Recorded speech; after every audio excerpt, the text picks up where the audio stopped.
Place maintenant à notre troisième candidate. J'invite sur scène Johanna Pochard.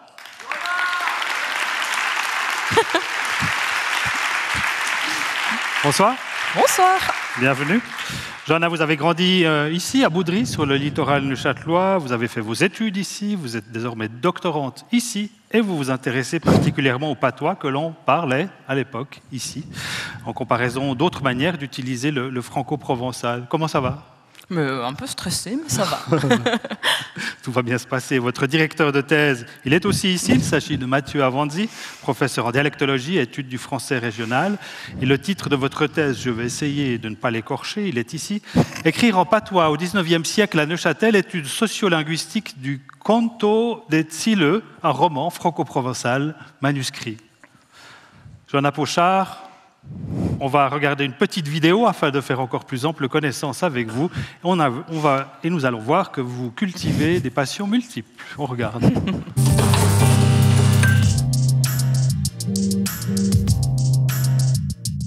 Je m'appelle Johanna Pochard et je suis doctorante à la Faculté des Lettres et Sciences Humaines à l'Institut de littérature française. Pendant mon bachelor et mon master, j'avais pris le parcours de linguistique historique. J'ai été sensibilisée du coup à la question des dialectes et des patois en Suisse romande, du coup la question du franco-provençal. Et je me suis rendu compte qu'il y avait eu très peu d'études sur le canton de Neuchâtel, notamment liées au fait que le patois a disparu très tôt et qu'on n'avait plus beaucoup de personnes à interviewer pour récolter leur langue. Et c'est comme ça que je me suis orientée vers le patois de Neuchâtel, d'autant plus que je suis moi-même issue du littoral neuchâtelois et ça me touchait personnellement. Pour plusieurs raisons, notamment pouvoir expliquer ma thèse à n'importe qui, notamment ma famille qui ne comprend pas toujours ce que je fais.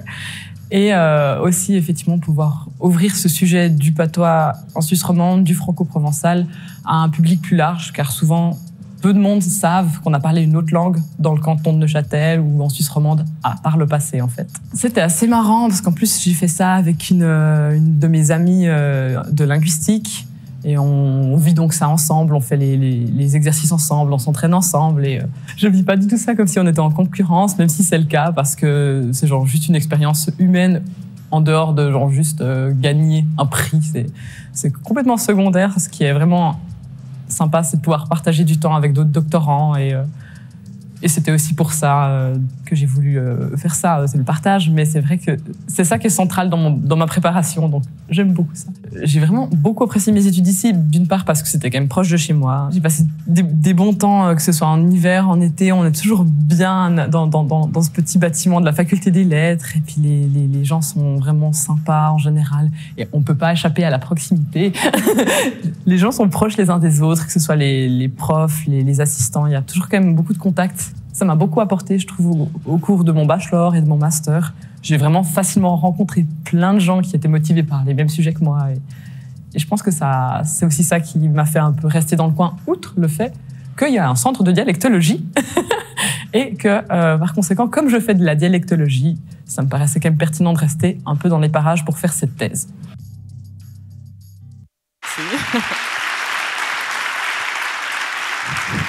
Je disais quel beau syllogisme final.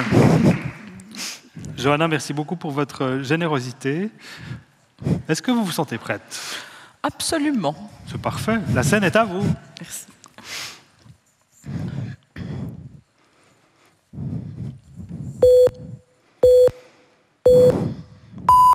En tant que francophone, il y a un énorme éléphant qui vit chez vous. Cet éléphant, c'est la norme du français. Elle nous contraint dans notre façon de parler, tout comme cet éléphant nous empêche d'ouvrir la fenêtre.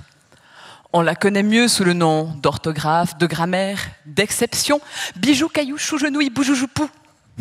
Je vous vois trembler. Traumatisés par des années de tests de grammaire, on craint tous de dire « si j'aurais ». À l'inverse, en tant que sociolinguiste, je considère que toute phrase ou mot qui ne respecte pas les règles a de la valeur. C'est ici la clé d'un concept central dans ma recherche, la variation linguistique. Mais laissez-moi vous présenter Emil Zwallen.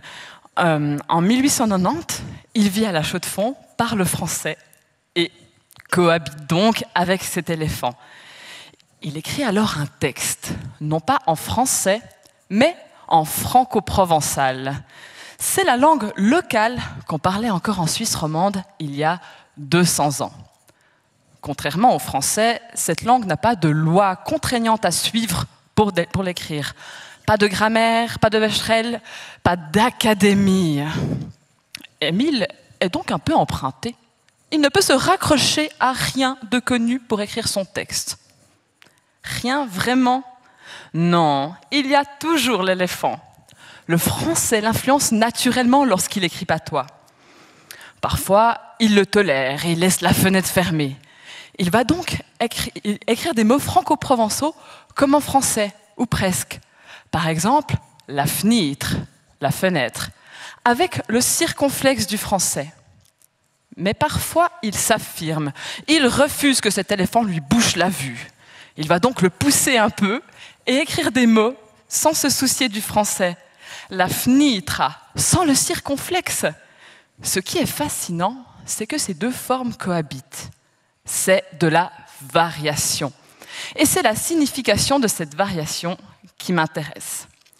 En effet, refuser de se conformer, ça n'est pas neutre. C'est un acte à part entière. Pousser l'éléphant, ça n'est pas rester inactif. Et c'est pareil pour la langue. Lorsque je dis « tous » au lieu de « tous », je réalise un acte féministe. C'est donc ce qui se cache sous le sens des phrases du texte qui m'intéresse. En bref, je cherche à comprendre la signification des choix de l'auteur lorsqu'il écrit une langue sans normes, sans loi, sans éléphant, alors qu'il y a celui du français qui squatte chez lui.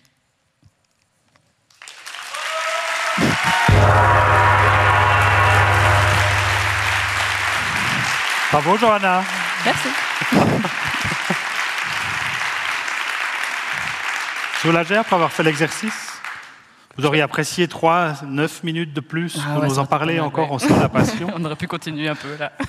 Justement, comment ça vous est venu au départ, cet attrait pour la linguistique historique? C'est que j'avais fait pas mal de cours d'histoire de la langue en bachelor et aussi j'étais toujours très passionnée par les étymologies, même quand j'étais un peu plus jeune et du coup je me suis plutôt orientée sur la dialectologie plutôt que la linguistique historique à part entière, mais ça reste très proche donc ça va. En tout cas, bravo. Bravo pour l'éléphant, bravo pour tout le reste et merci beaucoup. Merci à vous. On vous retrouve tout à l'heure.